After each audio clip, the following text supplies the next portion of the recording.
Welcome to another edition of Nant Fawr Brews. My name is Andy. I'm a beer lover and a home brewer based here in Cardiff in South Wales.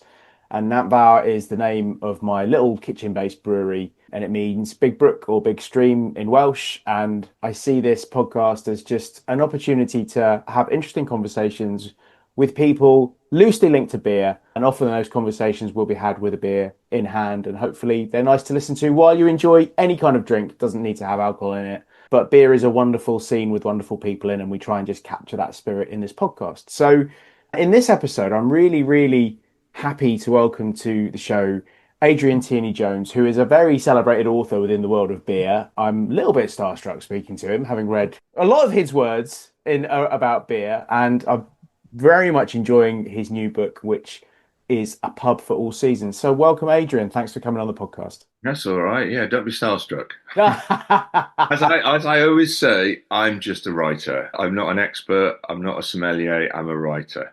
But you, I mean, the thing is, you write very, very evocatively about beer, and in this book about pubs. And just before we started recording, I said to you, this is unlike any book I've read before because a lot of beer books are, I find, about the kind of facts of beer, explaining how brewing has happened or explaining why this beer is a certain style or, Been there, done it. Guilty as charged. exactly. And you have written you have written or edited a lot of those books.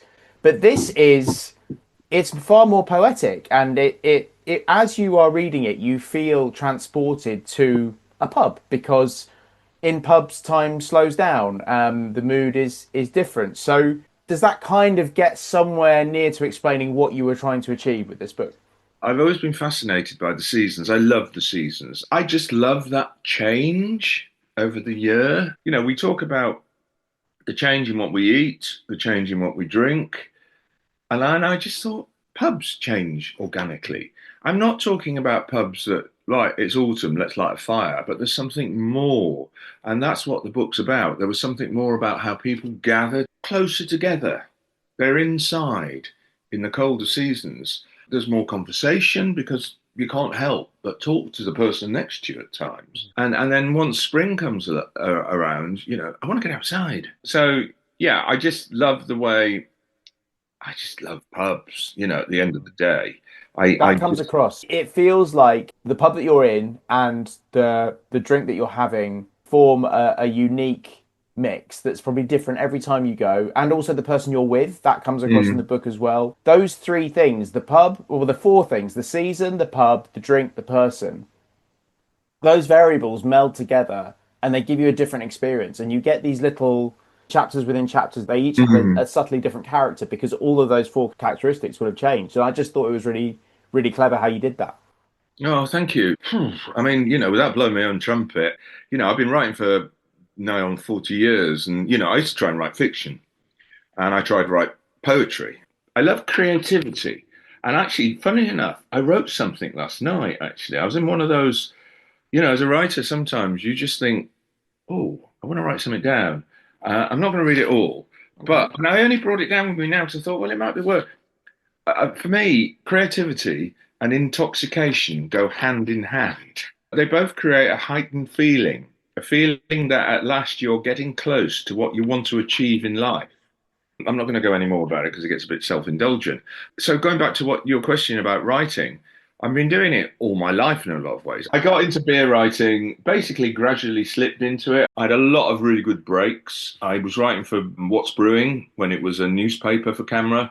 Did my first book in 2002, West Country Ales. I think the big breakthrough for me was 1001 Beers.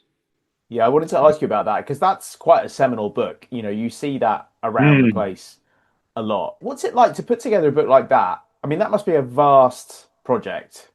Oh, it And was, but I used to be a production editor as well when I was in the music journalism, so I knew how to organise things. So with the 1001, I had 40 plus writers around the world, but I also had really good contacts. For instance, I started writing for an American magazine called All About Beer, so I got American contacts that way. I'd become friends with Pete Brown, so he put me in touch with people he'd met in his travels around the world. I made sure that I had 200 plus of the beers because you got paid 30 quid for each beer. And there were some great writers out there. And I had to say, look, lads, you're not going to get a lot of money, but I think this is going to go big.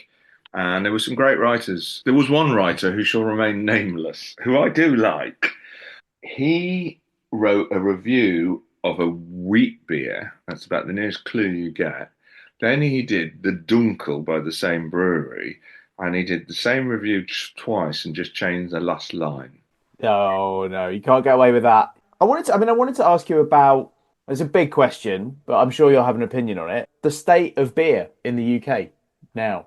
Yeah, we've got pubs closing. You can look at different parts of the beer scene and think it's either really unhealthy or really healthy. It kind of depends how you look at it. But you've seen it and done it all, really. So where do you kind of think we are at the moment? I think it's stumbling along in a way. It's a bit like all of us, really. We're all struggling to keep going. I've always thought there were too many breweries, but it's a Interesting. shame when the good breweries go under. I don't blame people when they sell. I remember talking to a brewery which is still independent. I was saying to the founder, "Would you sell?" And he said, "Well, if someone came along with 40 million quid, would you?" Yeah, all right, yeah, I suspect I would, because at the end of the day, it's hard work brewing. It's hard work running a pub. The pub is a fundamental part of our national life, in my view. And it is sad to see pubs flounder. I think the ones that succeed, they have to be open armed in their welcome rather than like, oh, we just focus on this. I mention it in the book, the Topsham Brewery Tap on the Quay in Exeter. They are doing really well. They started with a pizza van. Now they've got a standalone pizza restaurant. They've still got the van there. They've got their own brewery. They've got new brewery equipment in. They got a head brewer in now who was at Wild Weather and then Siren, JD, who's a great guy. They are packed. Now, this is going to be the controversial thing. I think SIBA do more for the brewing industry and even probably the pub industry than Camera does. Camera have been, I'm a member still. I've written books with them and everything. But someone was saying to me recently, they couldn't remember a time when Camera's lobbying had actually produced a change in government policy, while SIBA, Society of Independent Brewers, have actually managed to do that sort of stuff. And it's a sad thing to see because cask beer, cask ale, or whatever you want to call it, cask beer, cask ale, real ale, is a unique thing to this country. I know I've had cask beer in the States, I've had it in Italy, I've had it in France, but it is very much unique to this country. I think for me, the problem, again, if you're linking it into pubs, is like the unpredictability of cask. Pubs, I don't know. If there's a utopian lager on, I'll have a keg. Do you mean it's I don't have unpredictable the in answer. terms of, how well it's looked after, how long it's been Yeah, I on, know, but whether it's getting stale, all that kind of stuff? yeah, Yeah. exactly. You can Oh, only no, really serve cask ale properly if you know you're going to be able to sell enough of it. yeah, exactly. And when you go into these pubs that have got about eight on, and like half of them are, I always say you've got to send beers back. I think it's really important, especially with yeah, cask. If you do drink cask, you know when it's not right. You know when hmm. it's been on too long, or it's gone a bit stale, or it's not, or it's just not right. And I think you have to obviously do it politely, but otherwise, the next 20 people to get that point are going to be disappointed. And it is a valuable thing. It does need to be preserved. So you need, especially if people are trying cask for the first time, you don't want them to get a bad pint, do you? The thing is, I know too much. You said, I've been a beer judge for 25 plus years, and occasionally I'll pick up something in a beer which, try not to sound arrogant, but I was Mm. talking to someone recently. I said, a brewer actually, whose beer I was drinking in a tap room. I was saying, look, this lager's really nice normally, but I'm picking up this scorched note mid palate. And he tasted it and went, ooh. And then next day I saw him and he went, yeah, there's a bit of grain that hasn't come off that element. There's so Wow.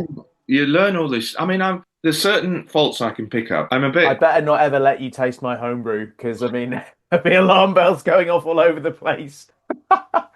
no. Well, it's funny actually. It was in the tap yesterday afternoon, and there was a fest beer from a brewery whose owners I really know. I'm not going to name them. I'd had it the day before, the day before that, and I thought, oh, it's a bit spicy for a fest beer. And yesterday I thought, for a lager, it's not clean. As we used to say when we were younger, It's a bit homebrewy. That is always the insult that gets thrown around. And for a home brewer like me, you kind of dread that. That's the worst thing anyone can say to you. Is like, you make your beer and for me, part of the biggest part of it is actually enjoying the process of making it. And then Yeah. the beer doesn't really owe you anything when you come to drink it. You've already enjoyed it through doing the process and Mind you, learning. I can't talk. I have tried homebrewing twice and it's been absolute disgrace. I tried it when I was 15. Used to get a kit from Boots and it Yeah, was a but it's big very thing. different now, honestly. Oh yeah, yeah. But then I tried it 25 years ago when we moved out of London, and I used to say that the only people that drank, I poured most of it down the drain. The only people that drank it was the dog. We had Monty and my Monty. brother. Yeah. Anyway, I have a book upstairs. I've got most of Pete Brown's books, and he's a good friend of mine. And one of them is signed from one master of digression to the other. And when I That's gave brilliant. him his copy of Pub for All Seasons last year, I just wrote from one master of digression to another. Because I just go off on one, and he does as well, which is good. That's what makes it all the good fun, This book you know? is a celebration of that, right? Because you allow yourself to Yeah, go where the pub, where the season, and where your brain takes you. You follow it, and I think that is the joy of the book. Is it oh, kind of thank you. evokes this. It's very successful in that. Just with the seasons theme, and now we are firmly in autumn. For you, what makes a good autumn pub? What are you looking for in this season? You've obviously come inside, but it's not quite like the fire weather. What are you looking for? Well, if the weather's a bit cooler, I wouldn't mind a fire in there. Flames leaping up and down like demons in hell or something, but not too hot. I like a stronger beer. A I darker like beer? it as long as it's over 5%. Okay, fine. Let's get the number right first. I go to so many different pubs. I mean, yesterday I was in the Bridge in Topsham, but I sat outside and I drank Summer Lightning. On Saturday I was in the Utopian bar and I drank the Märzen, 5.6%. Now, if they had their Doppelbock on, Mm. 7.4%, I would be on that like a wolf on a fold. So what do I like? I like coziness, but not that ultra coziness of the winter pub. I like to be left alone most of the time. Not because I'm grumpy, it's just like I tend to write a lot in pubs. So yeah, autumn means to me contemplation, melancholy, remembering things. The older you get, I mean, I've lost several people who've died this year, and the older you get, I mean, the most striking one was, and I knew him quite well, Martyn Cornell, the beer historian. So you do remember things like that. And of course, I write about my mother dying in the book as well. My mother died, it was winter, and I felt wintry. There are times when I want to talk to people. I see people I know, have a bit of a chat, talk rubbish. Other times I just want to sit, whatever book I'm reading at the time. You said you write in the pub often. Are you typing away on a keyboard? No, I write in a notebook. Occasionally, I think I do write about how the time. I don't know if you came across that. I was in a Brussels bar, Monk, which is now called Billy's, and it's still a great place. I'd actually started working on the book, and I was sitting there. I sat there that afternoon on a Sunday afternoon because I go to Brussels quite often. I'm going there next month actually, but I'm flying to Prague, 3 nights in Prague, taking a coach to Nuremberg, 3 nights in Nuremberg, including a day in Bamberg, and then a train to Brussels via Cologne for 2 hours there, and then 4 days in Brussels. And there might be a clue to, if it does get agreed, what my next book might be about. That made me think as you were talking about that. If you were someone, maybe like me, who was thinking, I'd love to go to Germany and find some incredible pubs, but also visit some breweries and just go to the source, really, when you're talking about lagers, Hmm. certainly. If you were going to make your first trip outside of the UK as a beer lover, where would you recommend to go? Would it be Prague? Would it be Germany? Would it be Belgium? Or somewhere completely different? Do what I'm doing, fly to Prague, spend Do the whole lot. time there, and then get a coach. It's only 18 quid, I think. That's what it's costing me, and it's 4 hours. Get a coach in Nuremberg. There's one of my favorite bars in Europe there. I hope it's still as good as it was when I was there a year ago. Hutten, Hutt''N. I can't speak German, but I do know a few words in it, and and I really, really practiced. Märzen or Marzen, as I said until a few years back, a Märzen. And I thought, I'm being really good here. I said, haben Sie ein Märzen, bitte? And the bloke came back with a Weizen, and I'm like, oh. And then I went in Bit English. Is different. my German that bad, mate? And he went, yes. And I had a really great night with them all. And across the road from Hutton is, I can't remember the name, but it's a brew pub which has been making the rot beer, the red beer of Nuremberg. I would recommend Nuremberg. I would recommend a day trip to Bamberg. And if you've got time, and if you've got a friend who drives, or is Franconia. I mean, that is where my next thing, the villages of Franconia, work out where the little breweries are and try and, I don't know what you can do. You can either hike. Public transport isn't that great, apparently, I've been told. Get on the bikes. Yeah, it depends on the time of the year, isn't it? I Mm. suppose. You know, an offbeat choice is Berlin. I love Berlin. There's Lemke, which is, I think, the oldest so-called craft brewery in Berlin, and Bavaria is your place. Yeah, it sounds like Germany is the place to But go. also Bohemia. Prague is great. Pivovar, Matuška, their bar Dva Kohoty, two chickens in Karlim, which is the Shoreditch of Prague, apparently. But definitely Nuremberg and Prague. And if you've got time, go to Pilsen, Mm. you know, because Yeah. you want to see the brewery there. But you have to be organised. I mean, Yes. I went to see a brewery in a small village, basically, Kachov Brewery, Pivovar Kachov, and then I had to get a bus to somewhere else before getting a train to Pivovar Regent, which is Marks and Sparks sell. And I remember thinking, I better not miss this bus. And it was amazing. It was like a small Welsh town, Kachov. And the brewery was right by the river Vltava, you know, the main river in Prague that goes through. And it was quite small then. It was one of those great experiences. And so you asked me about what do I write on? My notebook was full, was Mm. overflowing like the river when it flooded a few years before. One of the things that's come up a bit during this chat, you're quite comfortable and almost quite enjoy being in a pub on your own. And I'd never really thought about that, but you're so right in that the pub is one of the few places where it's totally okay to be on your own and no one will think you're weird or odd. It's perfectly acceptable to go and sit in the pub on your own and mind your own business. And that is a great attribute of a pub, actually. Yeah, but you say that, but then I have I'm a middle-aged white guy and I'm confident with myself. So I mean, when I was younger, I'd go into pubs in London in my 20s when I was living there, and I'd be like, ooh, I'm not very confident here. And there is a bit in the book where I talk about walking into a pub, and I felt I better not stay here. So, and there are people who I've got the privilege, that's the word I was looking for. I've got the Yeah. privilege of who I am. There's a pub in Exeter, which I've never gone into. Obviously, not going to name it. It's not far from here. Someone said to me once, you go in there and you ask for a pint of bitter and you get given a pint of cider and you daren't say, I asked for a pint of bitter. It's like they're trying to put you off going. Don't come back here again. So there are pubs for people that aren't welcoming. And Mm. that's what we really need to see, pubs welcoming everyone. Everyone, yeah, totally. And we've had guests on the podcast make that point. As a white, middle-aged, middle-class man, you probably would feel confident in most pubs, but that's not the Yeah. same for everyone. And until No. it's the same for everyone, things have to improve. Yeah, I think pubs should be for everyone. I don't gloss over that fact that there are pubs that some people really feel, no, I can't go in there. Yeah, which is a shame. One thing I heard you mention at the time, I thought, is that the same person? You said Martyn Cornell has died. Mm. He was on the podcast back in March, and we Really? did an episode about porter. I know, it was really sad. Died on So, June the 1st. oh, well, I'm very saddened by Oh, that. you didn't know? No, I didn't know.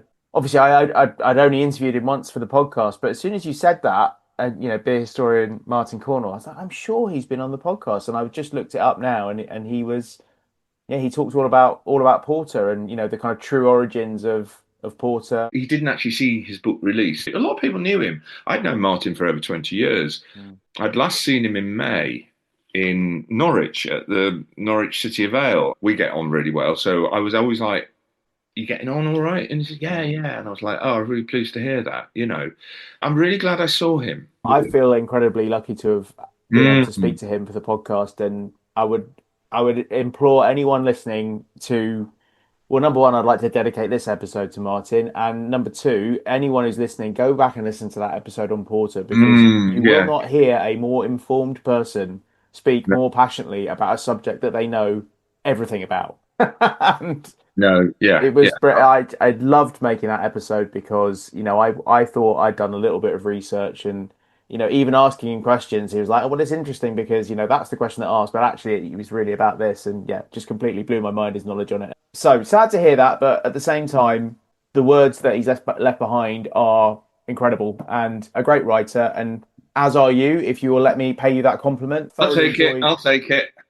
what I've read so far of this book, which only arrived today, and so I've only been able to hop around, but I will be devouring the rest of it soon. To enjoy Um, it. so thank you so much for being on the podcast, and it's been lovely, slightly meandering chat, which suits the book perfectly. So, Me all Adrian, over. thank you so much for being on the podcast. That's all right. Cheers.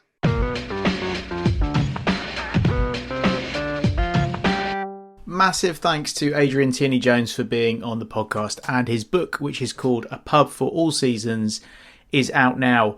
Obviously, if you can find it in an independent bookseller, that's fantastic. But if you do end up buying it from Amazon, if you could leave a review, that is really, really helpful to him. Just lets more people find out about it and spread the word about that book. I really enjoyed that chat. It was, if I could have played you the whole unedited version, we went to some really quite weird and wonderful places with the chat. Yeah, it was just a really, really good, fun chat. Adrian is a very, very good writer, very knowledgeable person, and lovely to have an evening chatting with Adrian. And hopefully at some point, if I'm down in Exeter, I will look him up and hopefully we could go to Topsham Tap Room together. That would be a fantastic evening. And wow, what inspiration he has given for a European beer trip that I would love to do. Yeah, he's got some top recommendations there, almost like an itinerary ready to go. So thank you, Adrian, for your time. And thank you for writing a really quite unique book, which in this season of autumn, take that book to a pub, find a nice little corner, settle in for a couple of hours, and you will not be disappointed. Very sad news about Martyn Cornell. As I said on the podcast, if you have time, go back and revisit that episode. I certainly will be. Quite poignant now that he has died, and he never got to see that book released, but he does talk about it and gives some incredible knowledge all about porter. So yes, please revisit that one. Things I need to say. I mean, first I need to say sorry that these episodes have become quite infrequent. A lot of demands on my time at the moment, but yeah, that's the same for everyone. I will keep going and keep trying to make episodes as and when I can. And thank you for staying with the podcast and just being patient that you'll listen to an episode as and when it pops up. And for my part, I'll just try and make them a bit more often if I can. Nothing really more to add other than to say my usual sign off, which is until the next time we make a podcast, have a great life, be kind to each other, drink some lovely beers, be they alcoholic or non-alcoholic or anything else. And we'll see you next time.